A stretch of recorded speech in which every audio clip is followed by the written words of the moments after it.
Okay, so here I'm spraying a honey solution on the bees. Gets them good and sticky, gets them filled up, makes them happy. This can here is filled with sugar water during transportation. That's the tab for the queen bee. So the queen bee is going to have all these little, she's emitting pheromones. Nurse bees are there feeding her. She can't feed herself. It comes in a little container like that to protect her. It takes about 3 days for the bees to get used to her because they haven't been, these are different queens than what the bees have actually been raised in. Okay, so I just stick it in my pocket. I'm wearing the same shirt as I'm wearing today. This is my bee-proof shirt. So you notice there's no gloves necessary, no gear. They're in a very cooperative situation here. They don't have a home. They're looking for a home, and I'm building them the Taj Mahal. There's nothing to be afraid of. They don't sting. Most bee stings that you experience are from wasps, not from honeybees. Honeybees have only an interest of flowers. They don't bother you when you're eating ice cream cones or barbecuing or anything. This is a top bar hive, so it's just empty. You'll see these slats a little bit earlier. So you just shake them. It's amazing. I've never done this in my life. This is the reason why I'm so confident is because I understand stimulus response. In other words, I read. And just based on the conditions and the environment that they're in, they're not stimulated to sting or to protect. Now they'll be landing all over you. It's wonderful. You'll see them putting up their tails and stuff. They're actually putting out a scent for the others to come.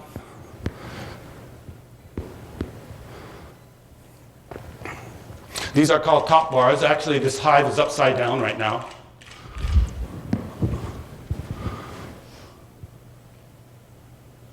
So I'm sticking my hand right in there. Whoops. This is my first time doing it, by the way. I've never done this before in my life. And you just go in there. It's interesting. I talked to other beekeepers, and they thought I was absolutely crazy for doing this. So you should never do that without gear. But why?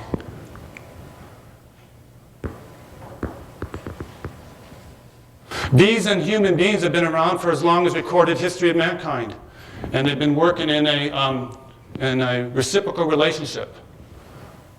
I provide a home for them. They provide extra honey, more than enough than what they need to survive for the winter.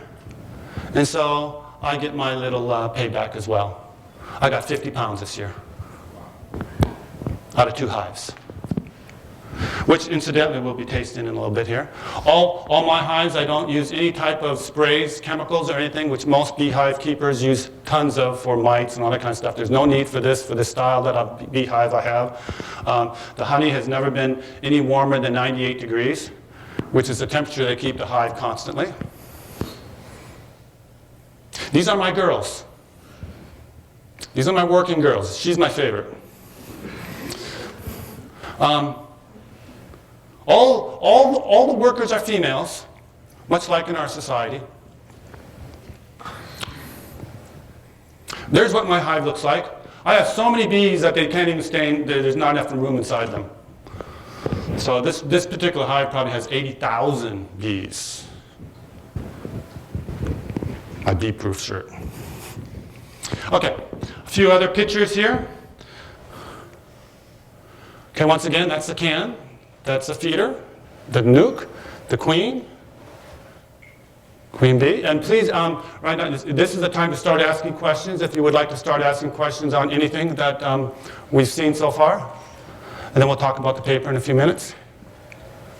That's the queen bee there, shaking it in. So if the queen was not in that protective container, would the other bees, because she is a foreign destroyer?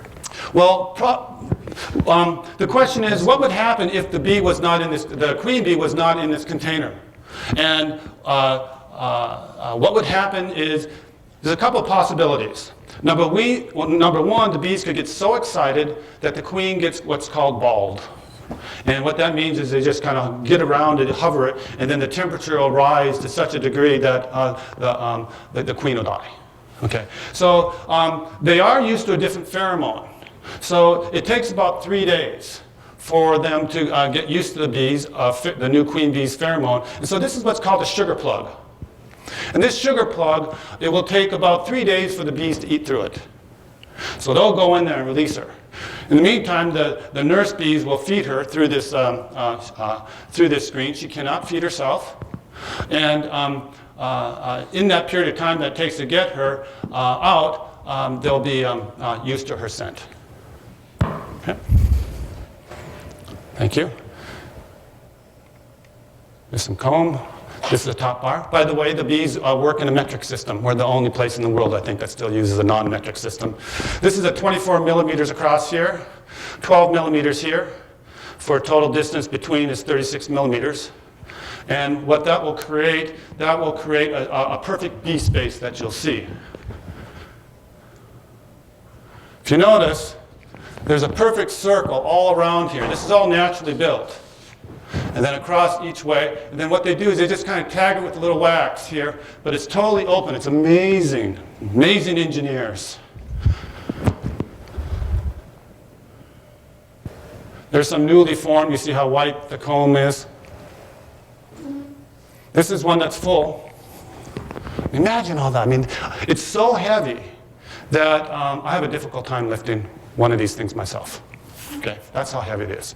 Once again, take a look at bee space. That's what fascinates me more than anything. That's what you need to consider when building a hive. They can be all different types of shapes and forms, but if you're trying to get to be the most effective, then you need to take that into consideration. These are 16-sided. I made these out of 2x4s. This is 11.25 degree angle on each one of these cut. Table saw does it pretty quick, and very cheap to make.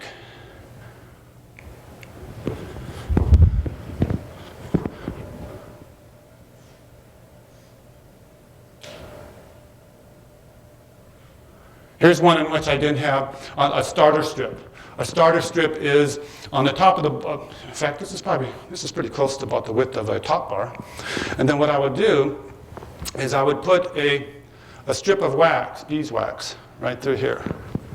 And this one here, I got really crooked, and I didn't do a very good job. Actually, I don't even know if I put one in here, so it ended up getting a little bit crooked. But that's interesting.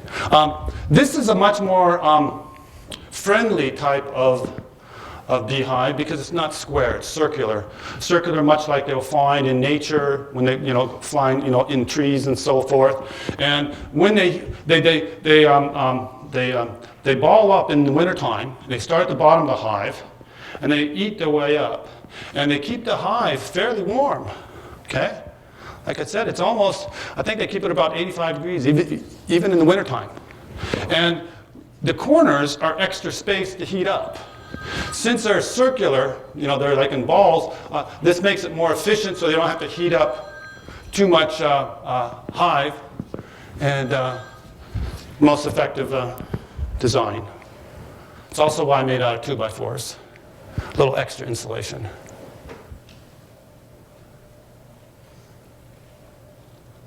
There's a picture of one of my hives. They're quite beautiful, I think. I think there's another picture. Let's see. Here's one. Here's what they look like. I don't paint them, and I don't put any type of oil or preservatives on the side, because if you notice, they live a good part of their lives on the outside of the hive too at night, because there's too many of them. These are my Italians. I have Cornelians and Italians, and my Italians just reproduce like mad. My other hive is a little bit more sensitive to the environment and will decrease its population depending upon the nectar flow. But this one here, as you can tell, that's just all by one queen. One queen. These are just eggs. And this is called a Wari hive style. I probably will have to, if you notice, we got a lot of rain this spring. And so because I didn't put any treatment on the roof, got a little bit of warpage and so forth, might have to work with that, redo that.